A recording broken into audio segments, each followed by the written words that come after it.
Hello everyone, स्वागत है आपका आपके यूट्यूब चैनल एम रेलवे में। आज हमारी क्वेश्चन आंसर की क्लास है और जैसा कि आप लोगों की डिमांड थी सब्जेक्ट वाइज ही क्वेश्चन होने चाहिए, तो हाँ, हम इकोनॉमिक्स और मार्केटिंग के ही क्वेश्चन अभी फिलहाल के लिए कंटिन्यू करते हैं। मैं पहले आपको बता दूं कि हमने बायोलॉजी कंप्लीट कर रखा है। आज जो है न्यूट्रिशन का टॉपिक आ जाएगा, तो बायोलॉजी के भी क्वेश्चन मैं अब इसमें ऐड करूंगी। History of Indian railways complete कर रखा है, तो उसके भी क्वेश्चन हम ऐड करेंगे। सेकेंड थिंग, और कौन सा सब्जेक्ट, इकोनॉमिक एंड मार्केटिंग। तो इकोनॉमी तो कंप्लीट हो चुका है, तो उसके क्वेश्चन तो हम कंटिन्यू रख रहे हैं। मार्केटिंग कल से स्टार्ट होगा। ओके, मार्केटिंग होगा कल से स्टार्ट, तो प्लीज चैनल को सब्सक्राइब कर देना अगर अभी तक नहीं किया है, और मेरे क्लासेस को प्लीज शेयर करते रहना। हर एक बच्चे को, सबको हेल्प मिलनी चाहिए यार। इतना फ्री में इतना अच्छा कंटेंट आपको कहीं पर भी नहीं मिलेगा। इकोनॉमिक्स इतना अच्छे से किसी ने भी नहीं समझाया होगा जितना ज्यादा लेमन एग्जांपल्स देकर मैं आपको समझाती हूँ, ठीक है। और हाँ, और एक बात, इकोनॉमिक्स का पूरा लेक्चर्स अगर आपका देखकर हो चुका है 12 क्लासेस, तो मैं आपको सजेस्ट करूंगी कि एटलीस्ट एसएससी सीजीएल के पेपर जो है वो लगाना, उसमें इकोनॉमिक्स के क्वेश्चन सॉल्व करके देखना। और नेक्स्ट थिंग कि जो भी क्लासेस हो चुकी है 12 क्लासेस, उसको फिर से देखो। हुआ पॉसिबल तो नॉर्मल स्पीड पे देखो, अदरवाइज 1.5 पर जो है स्पीड करके देख लेना। इससे मुझे थोड़ा सा नुकसान हो जाएगा विदाउट डाउट, बट आप लोगों का फायदा होगा कि आपके जो भी टॉपिक्स है वो रिवाइज हो जाएंगे, ब्रश अप हो जाएंगे सारे कंसेप्ट। ओके, चलिए स्टार्ट करते हैं। अच्छा, क्लास स्टार्ट करने से पहले मैं आपको बता दूं कि आपने अगर टेक्स्ट बुक से टेस्ट सीरीज नहीं खरीदी तो प्लीज टेस्ट सीरीज खरीद लेना, और use my code CTMV7N for 10% instant discount, ठीक है। ये आपको इंस्टेंट डिस्काउंट दे देगा। और टेस्ट सीरीज देना मस्ट है। ऐसे नहीं है कि फुल लेंथ टेस्ट लगाना शुरू कर दो। अब full length test I think available हो रहे हैं जून से, 3 जून से, बट फुल लेंथ टेस्ट नहीं लगाना है आपको। हफ्ते भर पूरा पढ़ाई करना है और फिर संडे के दिन फुल लेंथ टेस्ट लगाना है, और फिर बाद में देखना है कि आपका जो भी क्या परफॉर्मेंस है। आई थिंक 10 या 20 नहीं, 10 ही फुल लेंथ टेस्ट अवेलेबल है। तो 10 जो टेस्ट है उसका अच्छे से यूटिलाइजेशन करो। डेली उठकर फुल लेंथ टेस्ट मत लगाओ, सब्जेक्ट टेस्ट लगाना। ओके, चलो बहुत हो गई बातें, क्लास स्टार्ट करते हैं। अच्छा, क्लास स्टार्ट करने से पहले मैं आपको बता दूं कि जनरल नॉलेज का ई बुक अगर आपने नहीं खरीदा है तो खरीद लेना, मात्र 239 रुपीज में है। और जिन लोगों ने खरीद लिया है तो प्लीज इसको रिवाइज करते रहना, मोबाइल के किसी कोने में मत पड़े रहने देना, ठीक है। चलिए स्टार्ट करते हैं क्लास। फर्स्ट क्वेश्चन क्या है, द पॉवर्टी लाइन, ठीक है। The poverty line has been defined in the, गरीबी रेखा को परिभाषित कहाँ किया गया है। तो कौन सी पंचवार्षिक योजना में गरीबी रेखा को परिभाषित किया गया है, तो ये किया गया है 5th 5 ईयर प्लान में, है ना। 5th 5 ईयर प्लान में जो एक स्लोगन दिया था, पोवर्टी रिमूवल या फिर गरीबी हटाओ, इसका टाइमलाइन क्या था, 1974 टू 79, ठीक है। 1974 टू 79। डीपी धर जो ब्यूरोक्रेट्स थे उन्होंने एक्चुअली इसके बारे में आइडिया दिया था। डीपी धर कौन है, दुर्गा प्रसाद धर, और ये इंदिरा गांधी जी के फेवरेट थे। एक्चुअली ये बहुत ही बहुत ही बढ़िया इनका जो काम काज था बहुत जबरदस्त था, और इंदिरा गांधी जी इनका सुनती भी थी बहुत ज्यादा। मतलब जो भी ये सजेशन देते तो उनके ऊपर मतलब फाइनली था कि डीपी धर ने अगर कह दिया तो बात खत्म, ऐसी बात थी वो। तो गरीबी हटाओ का जो पॉवर्टी रिमूवल का जो बात हुआ था, ये डीपी धर का आइडिया था। और फिर स्लोगन किसने दिया था, तो इंदिरा गांधी जी ने दिया था। और कौन सी पंचवार्षिक योजना में दिया था, तो 5वीं पंचवार्षिक योजना में दिया था। ओके, नेक्स्ट है, which company has the tagline the world's favourite Indian. तो जो बजाज ऑटो है उसकी टैगलाइन है वर्ल्ड्स फेवरेट इंडियन। मैंने आप लोगों को कहा भी है कि प्लीज मैंने जो पीडीएफ आपको दे रखा है वो पीडीएफ आपको डेली रिवाइज करना है, और बहुत सारे उसमें टैगलाइंस है, इसीलिए डेली 10 जो है कंपनियों की टैगलाइन आपको याद करना है, ठीक है। चाय वाय पीते पीते ही कर सकते हो, दोपहर मतलब शाम की जब चाय पीते हो, सुबह अगर चाय पीते हो आप लोग, ठीक है, ब्रेकफास्ट के टाइम पर 10 याद कर लिए, और फिर शाम की चाय जब पीते हो तब उसको रिवाइज कर लेना है। छोटे भाई को दे देना है, नेफ्यू वगैरह कोई होगा जिसको पढ़ना वगैरह आता है उसको दे देना है कि भाई पूछ ले मुझे कि भाई मैंने सही तो बता रही हूँ या नहीं बता रही हूँ, इस तरह से, ठीक है।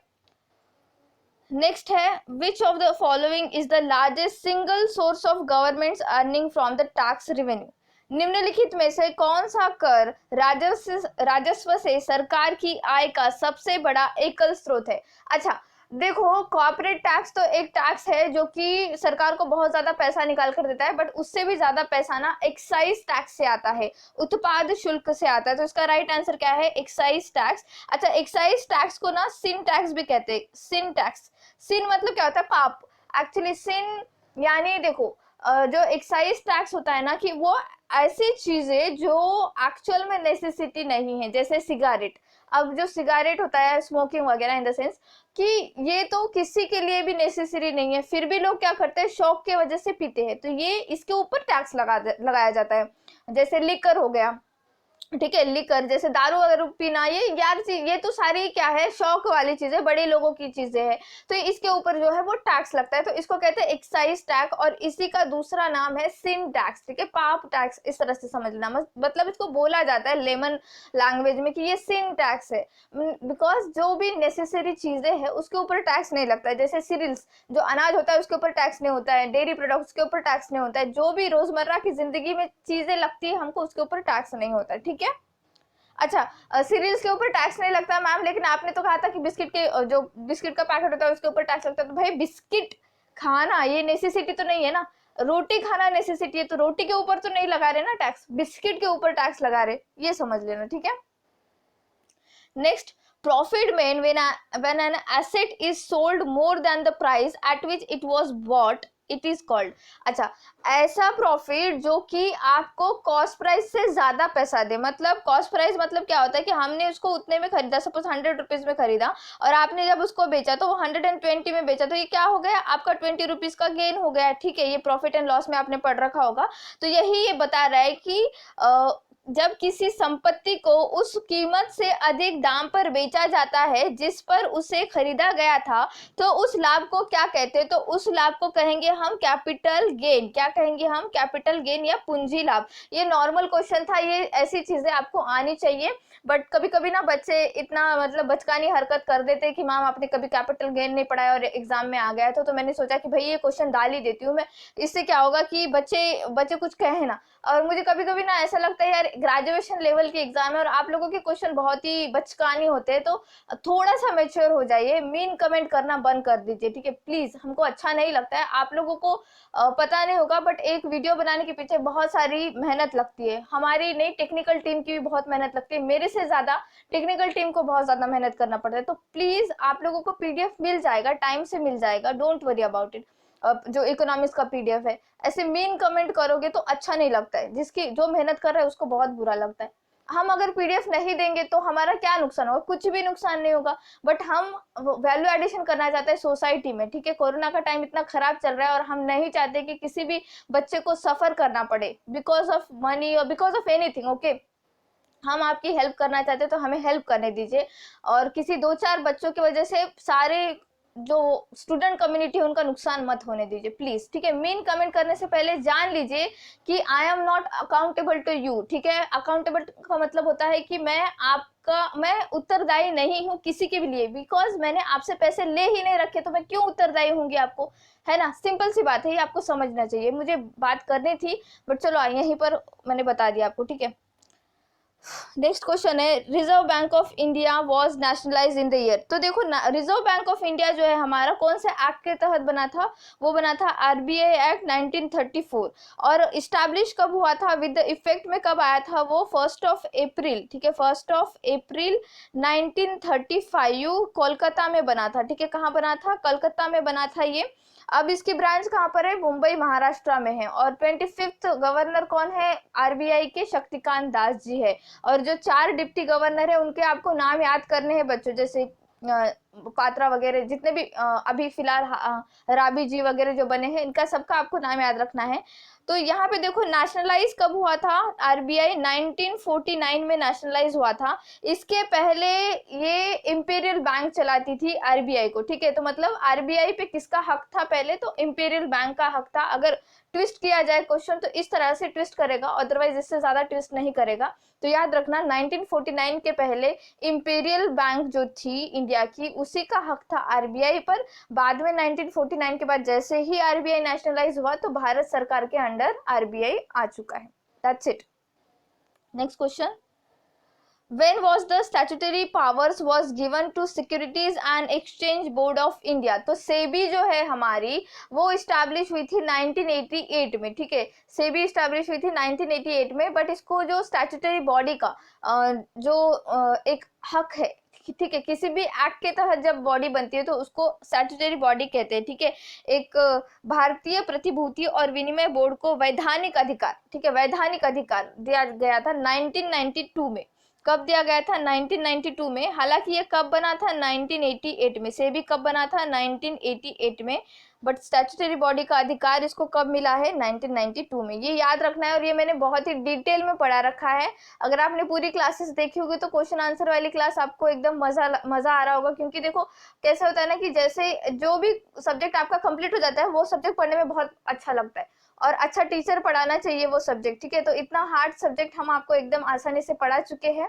उसके लिए एक्चुअली आप ही लोग मोटिवेशन हो। फर्स्ट लेक्चर जैसे ही मैंने अपलोड किया था तो उसको इतना अच्छा रिस्पांस आया, मुझे लगा कि हाँ मैं इसको अच्छे से पढ़ा सकती हूँ। और देखो मैंने ना बैंकिंग वाला इकोनॉमी पहले नहीं पढ़ाया था, सच बताऊं। मैंने पूरा जो एसएससी लेवल का जो ये होता है इकोनॉमी वो पढ़ा रखा था, और एसएससी का इकोनॉमी थोड़ा सा डिफरेंट आता है, डीएफसीसीएल का इकोनॉमी थोड़ा सा डिफरेंट आता है। तो मैंने सारा इकोनॉमी आपको पढ़ा रखा है अब, और आप ही की वजह से एक्चुअली मैंने पढ़ा है, आप ही मेरा मोटिवेशन हो। तो प्लीज मेरा मोटिवेशन बने रहिए हमेशा, और आप भी प्लीज मोटिवेटेड रहिए हमेशा, okay. Next question, which one of the following is not a direct tax? ठीक है, निम्नलिखित में से कौन सा एक प्रत्यक्ष कर नहीं है? तो ऑप्शंस देखो, income tax, wealth tax, gift tax, sales tax. आयकर, धन कर, उपहार कर, बिक्री कर। तो देखो आयकर, धन कर, उपहार कर जो है ये सारी की सारी डायरेक्ट टैक्सेस है। जैसे ही आपको मतलब जैसे ही आपकी इनकम होती है उस हिसाब से जो है आपका टैक्स कट जाता है, ठीक है। लेकिन जो सेल्स टैक्स होता है ये इनडायरेक्ट टैक्स है। अब सेल्स टैक्स जो है हम ही भरते हैं, ठीक है, हम ही पे करते हैं, बट वो इनडायरेक्टली पे करते हैं। जैसे सपोज कोई जो भी सपोज कुछ भी खरीद लिया आपने, ठीक है, कुछ भी आप गए शॉप में और आपने कहा कि भाई एक बिस्किट का पूड़ा ही दे दे, ठीक है, एक बिस्किट का पूड़ा ही ले लो। पता नहीं क्यों यही एग्जाम्पल आता है मेरे दिमाग में। हालांकि मैं बिस्किट नहीं खाती हूँ, कोई भी ले लो, मिनरल वाटर का एक बॉटल ही ले लो, ठीक है। तो खरीद लिया आपने, तो आपने उसको पैसे पे कर दिए, बट उसके ऊपर जो टैक्स लग रहा है वो टैक्स आपने डायरेक्टली पे नहीं किया सरकार को। वो जो टैक्स पे करेगा वो जो जिसने भी सेल किया है वो जाकर टैक्स पे करेगा। तो आपके पॉकेट से डायरेक्ट तो मतलब पैसा तो गया, बट आपने डायरेक्टली जाकर उसमें जो है पे नहीं किया, एज अ टैक्स पे नहीं किया। ये होता है सेल्स टैक्स, ठीक है। और अगर आपने डायरेक्टली अगर पे कर दिया तो उसे कहते हैं यूज टैक्स। क्या कहते हैं उसे? Use tax. ये याद रखना, यूज टैक्स। अगर आपने गवर्नमेंट की कोई भी सर्विस ली, ठीक है, कोई भी सर्विस आपको आपने खरीदी या कुछ भी गुड्स वगैरह खरीद लिए गवर्नमेंट के, तो आप जब उसको डायरेक्टली पे करते हो तो वो आता है यूज टैक्स में, और इनडायरेक्टली जो जाता है वो होता है sales tax, okay. Next, total number of code, character and number in Indian Financial System Code IFSC system is। तो भारतीय वित्तीय प्रणाली कोड IFSC प्रणाली में कोड की कुल संख्या, वर्ण और संख्या कितनी है? तो देखो IFSC कोड होता है, हर बैंक का एक IFSC कोड होता है। तो ये टोटल 11 जो होता है कैरेक्टर एंड नंबरिंग का होता है। जैसे कि अगर मैं एक एग्जांपल दूं PNB का ही, देखो पीएनबी का जो एग्जाम्पल है कुछ इस तरह से। तो PNB 00, एक सेकेंड यहाँ पर लिखती हूँ मैं इसको अच्छे से। जैसे देखो पीएनबी ये जो है 4 कैरेक्टर, स्टार्टिंग के 4 कैरेक्टर आपको बैंक के बारे में बताते हैं कि भाई ये बैंक है। जैसे SBI का भी होगा, यूनियन बैंक का भी होगा, तो स्टार्टिंग के 4 कैरेक्टर आपको बताते हैं कि बैंक का नाम, और ये बाकी के जो दो जीरो होते हैं, ठीक है। फिफ्थ कैरेक्टर जो है वो 0 होना ही चाहिए, और ये जो 6 नंबर का 0 होता है वो रिजर्व होता है। और ये बाकी के जितने भी 4 वाले जो आपको दिखाई दे रहे हैं, ठीक है, जो ये 4 तक यहाँ तक, ठीक है, ये 4 जो आपको नंबर दिखाई दे रहे हैं वो नंबर ब्रांच का कोड होता है, ठीक है, कि ये ब्रांच है, ये जगह है, इस तरह से। और ये आखिरी का 0 भी रिजर्व होता है, ये भी रिजर्व होता है। ये चेंज होगा, मतलब आने वाले डिकेड में चेंज हो जाएगा ये, ठीक है, इस तरह से होता है। चेंज होगा इन द सेंस 0 की जगह 1 आ जाएगा, इस तरह से पॉइंट होगा, ठीक है। तो बस आपको क्या याद रखना है कि जो IFSC कोड होता है उसमें 11 नंबर एंड कैरेक्टर होते हैं। Next question, which income is exempt under the Indian income tax act, भारतीय आयकर अधिनियम के तहत किस आय पर छूट है?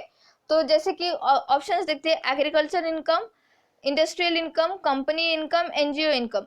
कृषि आय, औद्योगिक आय, कंपनी आय, एनजीओ आय। तो इसका राइट आंसर है कृषि आय। कृषि आय के ऊपर इनकम टैक्स जो है नहीं लगता है।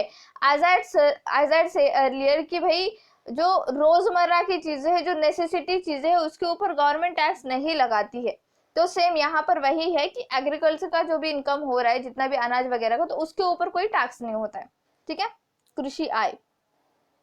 Next, planning commission reports directly to, योजना आयोग सीधे रिपोर्ट किन्हें करता है?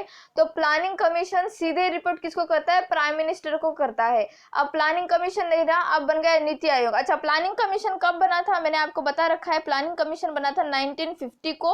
और ये डायरेक्ट क्वेश्चन बनता है, आपको डायरेक्टली पूछा जाता है कि प्लानिंग कमीशन इस्टेब्लिश कब हुआ था? तो 1950 में इस्टेब्लिश हुआ था। और जब प्लानिंग कमीशन के पहले चेयरमैन कौन थे? तो जवाहरलाल नेहरू जी थे, क्योंकि वही हमारे पहले प्राइम मिनिस्टर रह चुके हैं। अब प्लानिंग कमीशन खत्म हो चुका है, डिसॉल्व हो चुका है। अब है नीति आयोग। नीति आयोग कब इस्टेब्लिश हुआ था? 1 जनवरी 2015 को। नीति आयोग का हेडक्वार्टर कहाँ है? न्यू दिल्ली में है। ठीक है, नीति आयोग के चेयरमैन कौन है? ऑब्वियस है कि प्राइम मिनिस्टर ही होंगे, तो नरेंद्र मोदी जी है। ठीक है, ये याद रखना है आपको। सीईओ कौन है? अमिताभ कांत जी। तो हर एक चीज आपको इंटरलिंक करके पढ़नी है, तभी जाके जीके आपके दिमाग में बैठ जाएगा। अदरवाइज अगर आप सोचोगे कि मैं हर एक क्वेश्चन को अलग अलग पढ़ूंगा, तो बहुत एकदम से हौच पौच हो जाएगी चीजें, और फिर एग्जाम में नहीं आएगा आपको। ठीक है, इसीलिए ज्यादा से ज्यादा क्वेश्चन करना जरूरी है, और ज्यादा से ज्यादा इंटरलिंकिंग करना जरूरी है। Next question, which company has the tagline power of dreams? तो पावर ऑफ ड्रीम्स जो है, ये किसकी टैगलाइन है? तो ये टैगलाइन है होंडा कंपनी की। ठीक है, होंडा कंपनी की टैगलाइन है पावर ऑफ ड्रीम्स। तो प्लीज ये आपको याद करना है। अभी तक हमने 2 टैगलाइन याद कर ली। द वर्ल्ड्स फेवरेट इंडियन किसकी है? बजाज ऑटो की है। पावर ऑफ ड्रीम्स किसकी है? होंडा की है। ठीक है, ये क्लास खत्म होते ही आपको 3 जो है टैगलाइन याद ही हो जाएंगी। Next question, in which year Amartya Sen was awarded the Nobel Memorial Prize in Economic Science? ठीक है, किस वर्ष में अमर्त्य सेन को आर्थिक विज्ञान में नोबेल मेमोरियल पुरस्कार सम्मानित किया गया था? तो देखो, अमर्त्य सेन को 1998 में नोबेल प्राइज मिला था इन इकोनॉमिक। ठीक है, इकोनॉमी में इनको जो है नोबेल प्राइज मिला था। 1999 में, तुरंत 1 साल बाद 1999 में इनको भारत रत्न मिला था। ठीक है, ये भी याद रखना है आपको। और इकोनॉमी के वेलफेयर के लिए इन्होंने एक तरह से रिसर्च की थी कि किस तरह से पॉवर्टी एलिमिनेट की जा सकती है। सेम 2019 में अभिजीत बैनर्जी ने भी पॉवर्टी एलिमिनेशन के लिए एक रिसर्च पेपर एंड कुछ इवोल्यूशन किया है। उसी की वजह से उनको इकोनॉमी में जो है नोबेल प्राइज मिला है। तो ये इंटरलिंक करके क्वेश्चन बन सकता है। 2019 में मिला है अभिजीत बैनर्जी को। उनका जन्म कलकत्ता में हुआ था, बट उनकी परवरिश वगैरह जो है सारी की सारी आउट ऑफ इंडिया हुई है, फिर भी ये क्वेश्चन बनता है। ठीक है, ये आपको याद रखना है। नेक्स्ट थिंग, नोबेल प्राइज से मुझे अब याद आ चुका है कि पहला नोबेल प्राइज जो पहले इंडियन थे जिनको नोबेल प्राइज मिला था, वो कौन थे? वो थे रविंद्रनाथ टैगोर जी। कौन थे? रविंद्रनाथ टैगोर जी। कब मिला था उनको? 1913 में मिला था रविंद्रनाथ टैगोर जी को जो है लिटरेचर में। ठीक है, लिटरेचर में जो है साहित्य में उनको नोबेल प्राइज मिला था 1913 में। और उनकी कौन सी बुक थी? गीतांजलि। कौन सी बुक थी? ये भी क्वेश्चन पूछते हैं। गीतांजलि के लिए उनको जो है ये प्राइज मिला था। और गीतांजलि काइंड ऑफ पोएट्री का ही एक कंपाइलेशन है। अगेन नोबेल प्राइज कब स्टार्ट हुआ था? अगर ये क्वेश्चन बन सकता है तो 1901 में नोबेल प्राइज स्टार्ट हुआ था। तो ये जब हम जीके का जब पोर्शन पढ़ेंगे तब मैं आपको डिटेल में पढ़ा दूंगी। ठीक है, तो इस तरह से इंटरलिंकिंग अगर आप करोगे ना, तो टॉपर बनने से आपको कोई नहीं रोक सकता, कोई भी नहीं। ठीक है, लिख के ले लो। Next question, which of the following is not viewed as a national date? ठीक है, निम्नलिखित में से किसको राष्ट्रीय ऋण के रूप में नहीं देखा जाता? मतलब डेट मतलब कि ऋण। ठीक है, ये आपको याद रखना है। तो ऑप्शन देखो, provident fund, life insurance policy, national saving certificate, long term government bond. तो इसमें जो है डेट का मतलब होता है लोन, अल्टीमेटली लोन की तरह। तो देखो, प्रोविडेंट फंड क्या होता है कि हमको जो पीएफ मिलता है, अब जब आपका सैलरी वगैरह आ जाएगा तो आपको समझ में आ जाएगा। प्रोविडेंट फंड क्या होता है कि हमारे ही सैलरी से कुछ परसेंटेज का अमाउंट कट जाता है, फिर हमको बाद में वो मिलता है रिटायरमेंट के बाद वगैरह, या फिर आप चाहो तो कभी अगर जरूरत पड़े तो आप पीएफ उठा सकते हो। सैलरी में से, ठीक है। तो ये एक तरह का क्या हो गया, गवर्नमेंट के लिए लोन ही तो हुआ, क्योंकि वो हमारे परसेंटेज निकाल रहा है, हमारे सैलरी से निकाल रहा है, और कभी ना कभी उसको देना ही है। तो ये तो आंसर क्या होता है, गलत हो जाता है, ठीक है। नॉट व्यूड एज बोल रहा है ना, नेशनल डेब्ट की तरह उसको नहीं देखता है, तो ये तो नहीं है। निर्वाह निधि एक तरह से उनके लिए जो है एक लोन की तरह ही है। सेकंड, लाइफ इंश्योरेंस पॉलिसी, जो LIC हम लोग खरीदते हैं, तो उसमें क्या होता है कि अल्टीमेटली वो हमारा होता है, हमारा पैसा होता है। अगर हम LIC मैच्योर होने के बाद पैसा निकाले तो फिर गवर्नमेंट के पास एज अ लोन ही पड़ा हुआ होता है, वो लोग जो है गवर्नमेंट उसका यूज करती है उनके कामों के लिए। अगर मैच्योरिटी पीरियड के पहले भी अगर हम निकालना चाहे तो हम निकाल सकते हैं, तो ये भी एक तरह का डेट ही हुआ। नेशनल सेविंग सर्टिफिकेट, तो राष्ट्रीय बचत प्रमाण पत्र क्या होता है, ये एक डेट नहीं होता है, ये एक्चुअल में सरकार के लिए फायदा देता है, ये एक्चुअल में सरकार का पैसा होता है, ठीक है। तो इसका राइट आंसर क्या है, नेशनल सेविंग सर्टिफिकेट, राष्ट्रीय बचत प्रमाण पत्र, it's not a national debt. उसी अगर नेक्स्ट देखें, लॉन्ग टर्म गवर्नमेंट बॉन्ड्स, लंबी अवधि के सरकारी बॉन्ड, ये भी एक नेशनल डेट की तरह ही है, एक लोन की तरह ही है सरकार के लिए। क्यों, क्योंकि देखो जब हम बॉन्ड खरीदते हैं तो अल्टीमेटली हम हमारे पैसे उनको दे रहे हैं, ठीक है, हम हमारे पैसे उनको दे रहे हैं, और वो बॉन्ड तो देखो अल्टीमेटली बॉन्ड उनको बाद में खरीदना ही पड़ता है। जैसे मैंने कहा था कि इन्फ्लेशन का टाइम आता है तो क्या होता है कि सरकारी बॉन्ड्स बेचना शुरू करती है सरकार, फिर वो पैसा निकाल लेती है, बाद में जैसे डिफ्लेशन की कंडीशन आती है तो सरकारी बॉन्ड खरीदना शुरू कर देती है। तो अल्टीमेटली एक तरह से वो सिर्फ एक टर्म के लिए उनको पैसा मिल जाता है, हमेशा के लिए नहीं होता है। बट अगर नेशनल सेविंग सर्टिफिकेट देखा जाए तो उनके पास पैसा पड़ा हुआ होता है। Next question, which company has the tagline connecting India. अब ऑप्शन देख के बता दो कि कौन सा ऐसी कंपनी हो सकती है जिसका जो है ये एक तरह से टैगलाइन हो सकता है। MTNL, BSNL, एयरटेल, जियो। तो एयरटेल जियो का तो ये नहीं है टैगलाइन, तो अल्टीमेटली क्या है, BSNL। तो ये क्या है, टेलीकॉम कंपनी है, तो BSNL का ही ये एक टैगलाइन है, कनेक्टिंग इंडिया। तो 3 टैगलाइन हमने याद कर लिए। पहला बजाज ऑटो का द वर्ल्ड्स फेवरेट इंडियन, दूसरा हमने किया होंडा का पावर ऑफ ड्रीम्स, तीसरा हमने किया कनेक्टिंग इंडिया फॉर BSNL। तो ये 3 आपको याद हो जाने चाहिए। ब्रेकफास्ट के टाइम पर आपको 10 याद करने हैं, वही आपको रिवाइज करने हैं आप जब शाम की चाय पीते हो तब, ठीक है। आप अगर 2 टाइम की चाय नहीं पीते हो फिर भी शाम में आपको रिवाइज करना है, ऐसे मत बोलो कि मैम हम चाय नहीं पीते। Next question, the banks are required to maintain a certain ratio between their cash in hand and total asset, this is called, ठीक है। बैंकों को अपने हाथ में नकदी और कुल संपत्ति के बीच एक निश्चित अनुपात बनाए रखने की आवश्यकता होती है, उसे क्या कहा जाता है। तो मैंने ये बैंकिंग सिस्टम में बहुत ही बढ़िया तरीके से आपको जो है समझाया था। तो इसे SLR कहते हैं, स्टैट्यूटरी लिक्विड रेशियो। इसमें एक्चुअली क्या होता है कि आपके पास माने बैंक के पास जितना भी डिपॉजिट पड़ा हुआ होता है उसका कुछ परसेंटेज ऑफ अमाउंट, नगद, कैश हो सकता है या फिर गोल्ड हो सकता है, वो उसको अपने पास ही रखना पड़ता है। और CRR भी मैंने आपको पढ़ा रखा है। CRR क्या होता है, कैश रिजर्व रेशियो। तो ये कैश रिजर्व रेशियो क्या चीज होती है कि जितना भी डिपॉजिट पड़ा हुआ है उसका कुछ परसेंटेज ऑफ अमाउंट आपको रिजर्व बैंक के पास रखना होता है as a cash reserve ratio, ठीक है। इसके ऊपर कोई इंटरेस्ट नहीं देता है RBI, ये आपको याद रखना है। ये मैंने बहुत अच्छे तरीके से पढ़ा रखा है, आपको याद भी हो चुका होगा। नेक्स्ट क्वेश्चन, सब्सिडाइज या सब्सिडीज मीन्स, ठीक है, सब्सिडी क्या होती है। तो सब्सिडी क्या होती है ये तो सबको पता है कि जो गवर्नमेंट देती है हेल्प करने के लिए, जो भी इंडस्ट्रीज वगैरह है उनको हेल्प करने के लिए पैसा देती है जब वो गुड्स एंड सर्विस लेते हैं, ठीक है।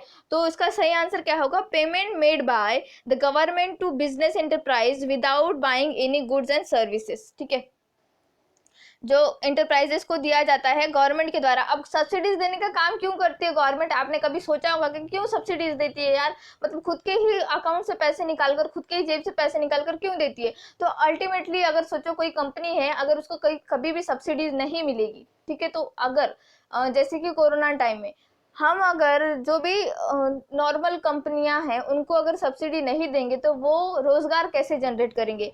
अगर उनके पास रोजगार नहीं होगा तो लोगों के पास पैसा कैसे आएगा। तो एक इंसान अगर रोजगार होगा तो वो 7 से 8 लोगों को खिलाता है, ठीक है। आप देखना अपने आसपास ही देखना कि घर में सिर्फ सपोज मैं बस बोल रही हूँ कि एक नॉर्मल रेशियो बोल रही हूँ कि घर में पापा जी कमाते हैं, मम्मी तो नहीं जाती है ऑफिस, आप लोग भी लाइक स्टूडेंट्स हो तो आप लोग भी नहीं कमाते, तो एक बंदे को रोजगार मिलता है तो उसके पीछे बहुत सारे लोगों का जो है अल्टीमेटली नेसेसिटीज पूरी हो जाती है। तो सब्सिडीज यही इससे मतलब क्या कहते हैं उसको, इसी एम से दिया जाता है कि भाई सबको जो है नेसेसिटी सबकी पूरी हो। एक इंसान को अगर हम सब्सिडी दे रहे, एक कंपनी को अगर हम सब्सिडी दे रहे, तो वो बहुत सारे लोगों को रोजगार देगा, रोजगार देगा तो अल्टीमेटली पॉवर्टी कम होगी। ठीक है, ये बात आती है यहाँ पर। प्लीज कोई ऑफेंड मत होना कि मेरी मम्मी भी जॉब करती है ऐसे वैसे, मैं बस कह रही हूँ कि नॉर्मली अगर एक इंसान घर में जॉब करता है तो वो बहुत सारे लोगों को लेकर चल सकता है, इस तरह से चीज। ठीक है, next, fiscal deficit in the union budget means. तो देखो जो फिस्कल डेफिसिट होता है, मैंने आपको पढ़ा रखा है बजट के चैप्टर में कि डेफिसिट माने देखो expenditure minus income.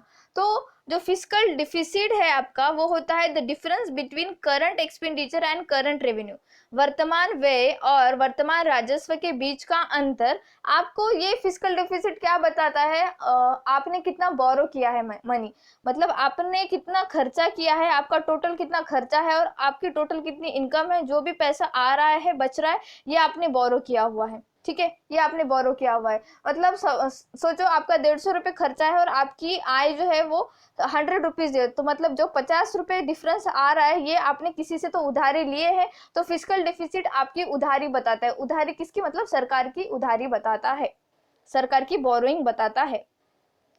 Which company has the tagline be what's next. ठीक है, तो 4 कंपनियों की टैगलाइन हम आज याद कर रहे हैं। बी व्हाट्स नेक्स्ट जो है ये किसकी टैगलाइन है ये पूछा गया है, तो ये है माइक्रोसॉफ्ट की टैगलाइन। ठीक है, माइक्रोसॉफ्ट की टैगलाइन, 3 टैगलाइन अभी तक हमने देखी, कौन कौन सी, the world's favourite Indian Bajaj Auto, power of dream Honda, connecting India BSNL और 4th one is be what's next Microsoft. Okay, next, which of the following is not an undertaking under the administrative control of Ministry of Railway। तो Ministry of Railways के under कौन सी जो है undertaking नहीं आती है, तो निम्नलिखित में से कौन रेल मंत्रालय के प्रशासनिक नियंत्रण के उपक्रम में नहीं है। तो ऑप्शन देखते हैं हम, container corporation of India limited, Konkan railway corporation limited, Indian Railways construction company limited और डीजल लोकोमोटिव वर्क वाराणसी। तो देखो Indian railway construction company limited ये प्राइवेट हाथों में है। ठीक है, ये याद रखना आपको, ये हमारे मिनिस्ट्री ऑफ रेलवे या फिर कहते हैं कि एडमिनिस्ट्रेटिव मिनिस्ट्री ऑफ रेलवे के अंदर नहीं आता है ये। तो option number C is the right one, Indian Railways Construction Corporation Limited is not the part of control और not in the control of Ministry of Railways. Next, which company has the tagline we understand your world. तो ये company है SDFC। SDFC का जो है ये tagline है। ICICI का क्या है, हम है ना ख्याल आपका, कितनी जबरदस्त टैगलाइन है ना, तो वो मुझे हमेशा से भाती है ये टैगलाइन, तो ये भी मैंने बता रखा है आपको। तो SDFC का क्या है, वी अंडरस्टैंड योर वर्ल्ड। तो हमने 5 ऐसी टैगलाइन देख ली आज, बजाज ऑटो की the world's favourite Indian, next Honda की power of dreams, connecting India, फिर कनेक्टिंग जो BSNL का क्या था, कनेक्टिंग इंडिया फॉर BSNL, फिर और हमने क्या देखा है, SDFC का देख रखा है वी अंडरस्टैंड योर वर्ल्ड, और हमने देख रखा है माइक्रोसॉफ्ट का क्या है, एक सेकेंड मुझे देखने दीजिए, बी व्हाट्स नेक्स्ट। ठीक है, तो ये हमने 5 टैगलाइन आज कर ली है। मैंने इसको बार बार रिपीट किया इसीलिए कि आपको आपके दिमाग पे ये बम्बार्टमेंट हो और आपको ये याद हो जाए। ठीक है, इतना हमने 20 क्वेश्चन कर लिए हैं अप्रॉक्स, और 10-12 क्वेश्चंस का क्लास लेकर आऊंगी मैं इकोनॉमिक्स एंड मार्केटिंग का। फिर बाद में हम बायोलॉजी वगैरह स्टार्ट कर देंगे, मिक्स क्वेश्चन हम लोग स्टार्ट कर देंगे। वन मोर थिंग, मार्केटिंग के साथ साथ अगर आप कोई अदर सब्जेक्ट चाहते हैं, क्योंकि बायोलॉजी तो खत्म हो चुका है, तो सिर्फ मार्केटिंग ही अगर चलेगा तो फिर अच्छा सिलेबस जल्दी खत्म नहीं हो पाएगा। मुझे ऐसा लग रहा है हमने पॉलिटी स्टार्ट कर देना चाहिए। आप लोगों को क्या लगता है बताना, अगर नहीं तो फिर हम सिर्फ मार्केटिंग ही स्टार्ट रखेंगे और क्वेश्चन आंसर वाला। ठीक है, thank you so much for watching, please subscribe to my channel, share this video, like this video and please keep revising. Thank you.